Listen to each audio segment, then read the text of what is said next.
आज का सीधा सवाल ये है कि क्या फेयरवेल वाली जो ये डिबेट है हर रिटायरमेंट के साथ कि मिलनी चाहिए, क्यों नहीं वो फेयरवेल मैच मिलता है, क्या ये डिबेट ख़त्म हो जानी चाहिए या फिर नहीं?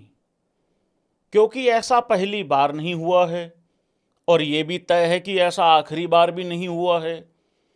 तो हर रिटायरमेंट के बाद फेयरवेल क्यों नहीं मिला, मिलना चाहिए था, किसको मिलेगा किसको नहीं मिलेगा, क्या ये डिबेट अब खत्म हो जानी चाहिए? क्योंकि अब तो हैरानी भी नहीं होती है भाई लोगों।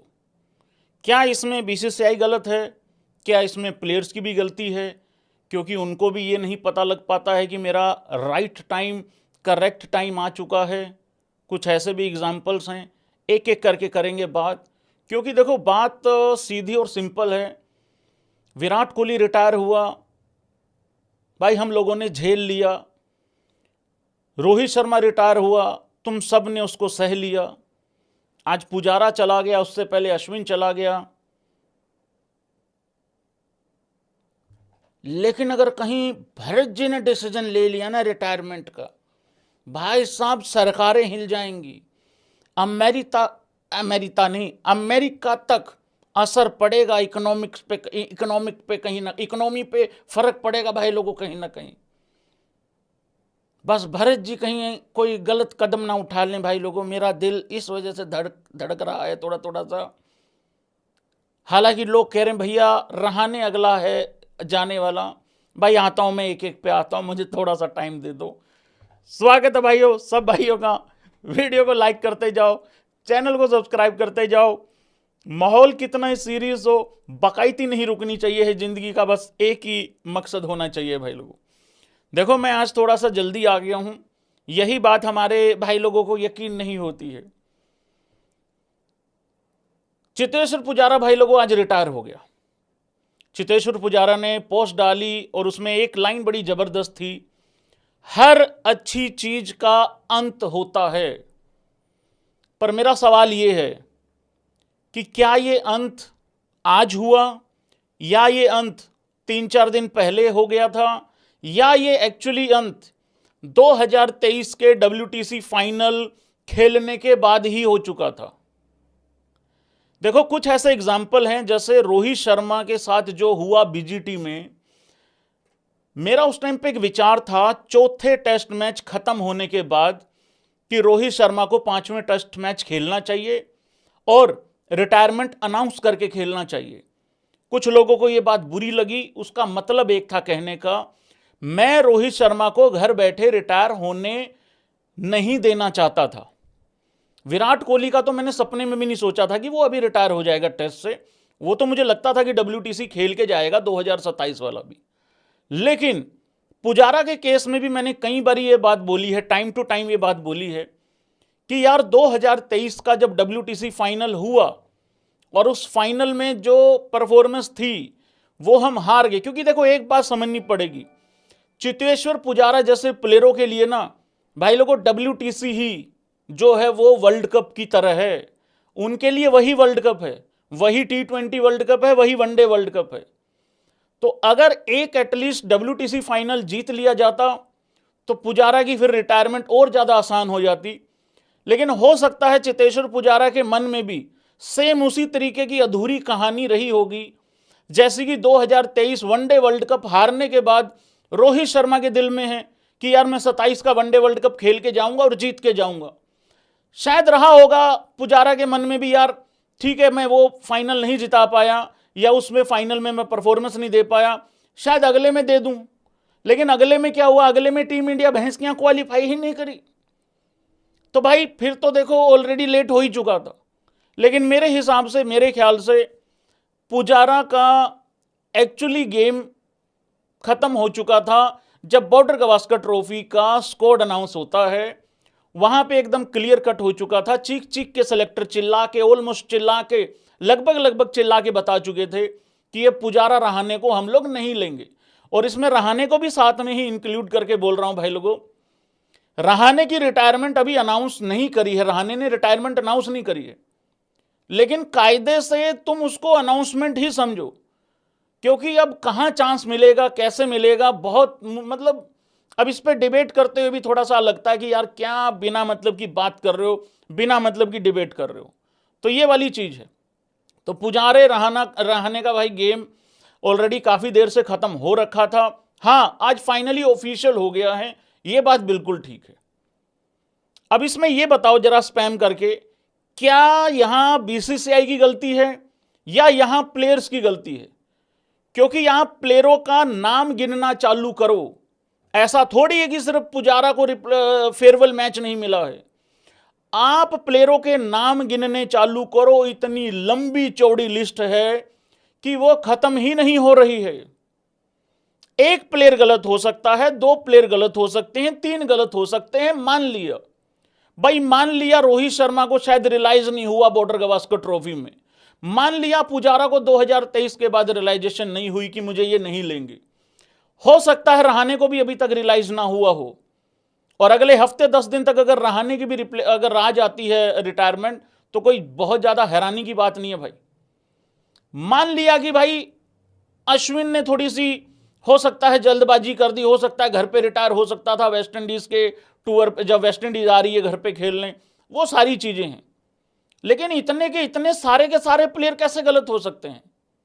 बड़ी लंबी चौड़ी लिस्ट है भाई, मैं अब एक एक प्लेयर का नाम नहीं लेना चाहता हूं, तुम्हें भी पता है। तो बीसीसीआई को एटलीस्ट एक और बड़ी बकैती चलती है, कुछ और बोलने लगा था, एक और बड़ी बकैती चलती है, वो जी फेयरवेल मैच की क्या जरूरत है? अरे भाई क्यों जरूरत नहीं है? मेरे को समझाओ जरा, क्यों जरूरत नहीं है? एक बात बताओ, क्या हम किसी ऐसे प्लेयर के बारे में बता रहे हैं कि जिसका 2012 में कोई डेब्यू हुआ होगा, उसने 2 मैच खेले और उसके हम यहां फेयरवेल मैच की बात कर रहे हैं? अरे भाई कोई 100 टेस्ट मैच खेला हुआ इंसान को भी अगर भाई फेयरवेल नहीं मिल रहा है, वो चाहे पुजारा हो चाहे इससे पहले वाले प्लेयरों को उठा के देख लो, इतने बड़े बड़े प्लेयर रहे हैं, तो फिर कैसे चलेगा? कहीं ना कहीं तो कोई पॉलिसी में कुछ ना कुछ बदलाव होना चाहिए ना। इंटरव्यू में बैठ के तो बड़ी बकैती कर देते हैं कि नहीं नहीं ऐसे कैसे, अभी तो खेल रहे हैं, अभी फेयरवेल मैच की बात मत करो। अरे इसलिए बात कर रहे हैं क्योंकि कौन कब कैसे स्टोरी लगा दे कुछ कह नहीं सकते हैं भाई लोगों। तो भाई फेयरवेल क्यों मिलना चाहिए? आप एक बात बताओ, आप किसी ऑफिस में काम करते हो, ठीक है, आप नौकरी कर रहे हो, आपने 2 साल काम किया, वहां 5 साल किया, आपने 10-15 साल किसी एक जगह पे बिताए हों, 20 साल आपने बिताए हों, 15 बिताए हों, 10 साल बिताए हों, और आपका काम खत्म होने के बाद आपसे तेज खेलने वाला, आपसे तेज काम करने वाला, नए विचारों वाला, आप रजिस्टर में काम करते थे लिख के, आपसे नए विचारों वाला टेक्निकल साउंड लड़का आ गया, तो क्या तुमको फोन करके घर पे ये कह दिया जाएगा घर ही रहियो, आइयो मत दोबारा?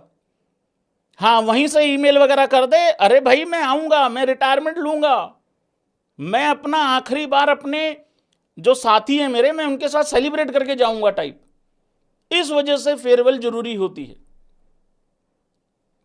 नहीं जी वो फेयरवेल के लिए थोड़ी खेलते हैं प्लेयर। अरे फेयरवेल के लिए कोई नहीं खेलता, खेलते सारे कंट्री के लिए ही हैं। इट्स ऑल अबाउट रिस्पेक्ट, किसी को कुछ नहीं जाता। और फेयरवेल मैच देने के लिए ना कोई ऐसा नहीं है कि 25,000 करोड़ का खर्चा होता होगा, ऐसा भी कुछ नहीं है। और वो जो फेयरवेल मैच खेलेगा, मेरे करुण नायर गोट को तुम 1 मैच कम दे देते भाई, इतना ही हो सकता था ना यार।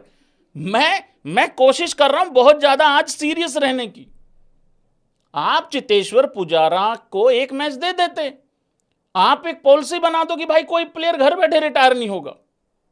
एक यंगस्टर को क्या चला जाएगा अगर ये 1 मैच वो बाहर बैठ जाएगा? तो वो वाली चीज है भाई, जरूरी होता है भाई, फेयरवेल मिलना चाहिए। लेकिन भाई ना किसी को मिल रहा है, ना किसी को आगे मिलेगा। मेरे हिसाब से ये डिबेट बदल जानी चाहिए है, चेंज हो जानी चाहिए है। बी रियलिस्टिक गाइज, क्योंकि मैं एक बात बता देता हूं यहां पे क्यों बोल रहा हूं मैं बी रियलिस्टिक। अगर विराट कोहली, सहमत हो भाई लोगों, अगर विराट कोहली घर बैठे 36 साल की उम्र में टेस्ट क्रिकेट को, उस फॉर्मेट को छोड़ सकता है या उस फॉर्मेट को छोड़ने के लिए मजबूर हो सकता है, तो कुछ भी हो सकता है। 2027 का one day world cup Rohit Virat खेलेंगे, ये हम इमोशनल होके सोच रहे हैं। ये जो बीसीसीआई में लोग बैठे हैं ये बहुत प्रैक्टिकल लोग हैं बॉस। तेरे से 5 रुपए का फायदा आ रहा है तू ठीक है, जिस दिन लगा कि तेरे से 5 का फायदा आ रहा है, सामने वाले से 8 का मिल रहा है, उधर तू अपना साइड में। यह है सच्चाई। मैं ये नहीं कह रहा हूं कि आज पुजारा ने सबको आंखों में नमी पैदा कर दी, पुजारा के इस डिसीजन से देश का युवा बौखला बैठा। नहीं, वो 2023 में ही हो चुका था फाइनल। मेरे हिसाब से चेतेश्वर पुजारा का और रहाणे का जो गेम है वो कम से कम 1 साल पहले खत्म कर दिया गया था। हमारे यहां पे तो अभी भी कुछ धुरंधर इस उम्मीद में बैठे हैं कि भुवी इनको T20 वर्ल्ड कप जिताएगा। ये सच्चाई बता रहा हूं मैं तुमको, बड़ी लंबी चौड़ी लिस्ट है। बहुत सारे प्लेयरों की रिटायरमेंट ऐसे ही हुई है और आगे भी ऐसे ही होने वाली है। सो रियलिस्टिक रहने की ज्यादा जरूरत है। हम सब, मेरे समेत तुम सब, हम सब जो है ना भाई, हम थोड़े से इमोशनल होकर सोचते हैं। वो वाली चीज है, ये वाला प्रॉब्लम है। और इमोशनल आदमी बहुत जगह पे मार खा जाता है क्योंकि वो इमोशनली सोचता है, वो प्रैक्टिकल हो नहीं पाता है।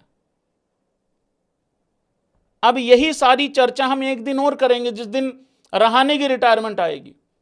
मैंने तो आज पुजारा पे वीडियो थोड़ा लेट अपलोड करा। मैं ये सोच रहा था, मैंने कहा रहाणे भाई अभी भी टाइम है, लगे हाथ दे ही दो इनकी ऐसी की तैसी, क्योंकि इन्होंने भाई देना तो है नहीं फेयरवेल मैच। मेरे को ये था एक ही में, मैंने कहा भाई दोनों भाइयों को थैंक यू बोल दूंगा। अब हफ्ता 10 दिन के बाद, महीने 2 महीने के बाद फिर यही वाली चर्चा फिर करनी पड़ेगी। पर चलो कोई बात नहीं, हम कर लेंगे, कोई इशू नहीं है उसमें, कोई दिक्कत वाली बात नहीं है। ये पीछे भी कई सारे प्लेयर देख रहे हो तुम लोग, इसमें से बहुत सारे चले गए हैं, बहुत सारे चले जाएंगे। तो ये वाली चीज